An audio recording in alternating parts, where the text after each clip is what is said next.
Assalamualaikum warahmatullahi wabarakatuh, para jamaah sekalian.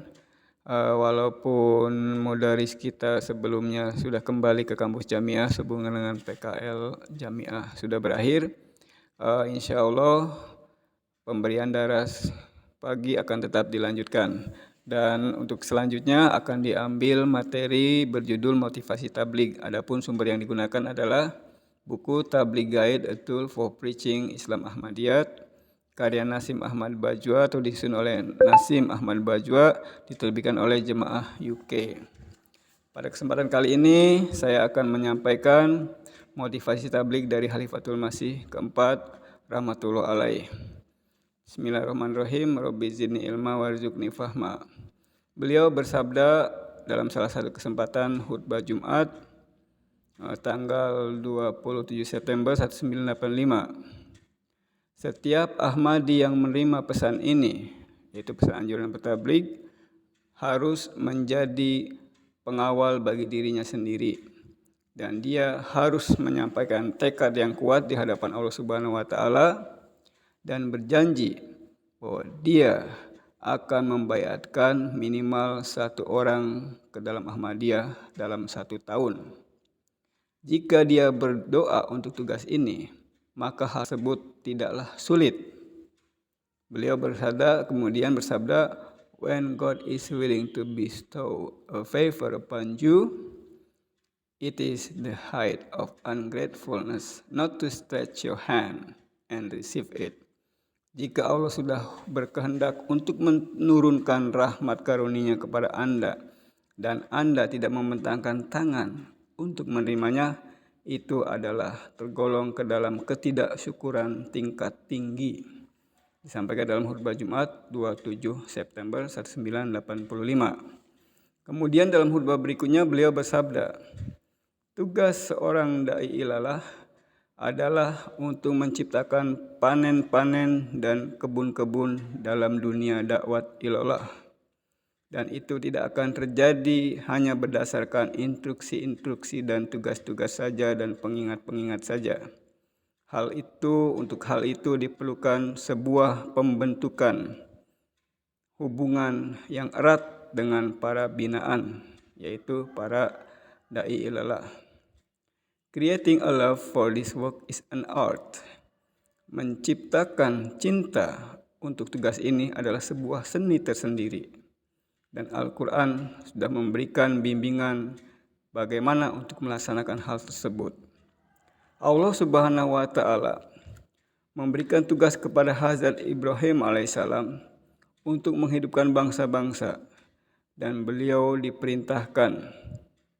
kepada beliau diperintahkan bahwa bangsa-bangsa akan bangkit dan memperoleh.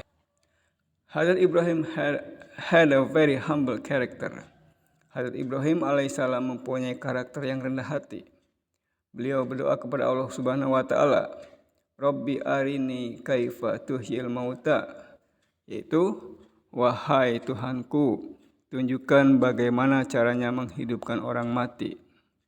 Sebagai jawabannya, beliau diperintahkan oleh Allah Subhanahu wa taala, ambillah 4 ekor burung dan jinakanlah ia agar menurut kepadamu.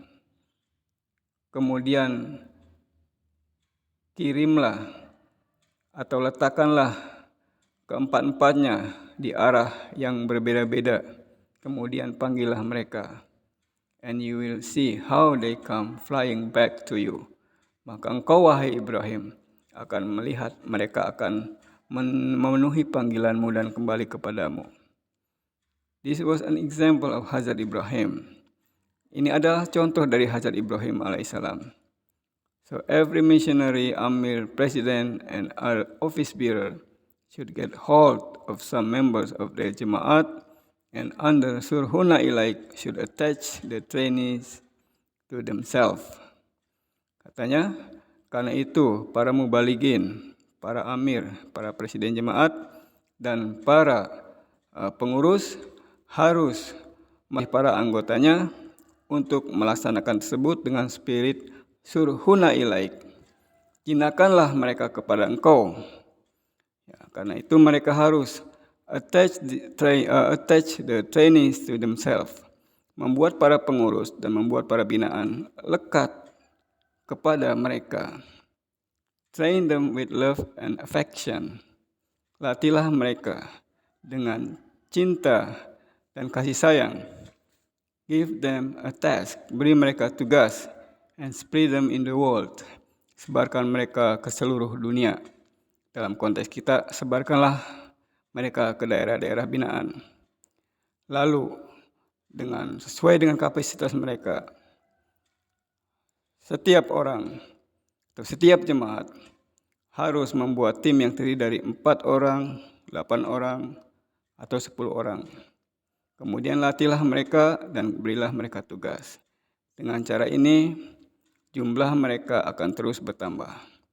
Maksudnya jumlah mubayyin atau juga jumlah para binaannya. Untuk mengimplementasikan instruksi tersebut, beberapa cara ini bisa dilakukan. 1. Setiap mubalik dan para pengurus jemaat harus menentukan setidaknya 4 orang yang paling cocok untuk membentuk tim tabligh di jemaat mereka. 2. Tim ini harus berkumpul di dalam sholat subuh berjamaah seminggu sekali untuk berdoa secara khusus dan dimotivasi bagaimana cara bertabligh secara sukses. Yang ketiga, setelah sholat subuh berjamaah itu diberikan tarbiyat Quran selama setengah jam, ya, yang di situ kemudian dimotivasi mengenai pentingnya cara-cara bertabligh, pentingnya kegiatan tabligh. Yang keempat, selama kelas tersebut dianjurkan setiap anggota tim harus mengirim surat kepada huzur, harus bersedekah, dan berdoa bersama untuk suksesnya tabligh. Yang kelima adalah 13 cara atau tip bertabligh harus diberikan kepada mereka. Nah, mengenai 13 ini akan diberikan 13 langkah ini akan diberikan dalam daras berikutnya. Sekian untuk hari ini. Assalamualaikum warahmatullahi wabarakatuh.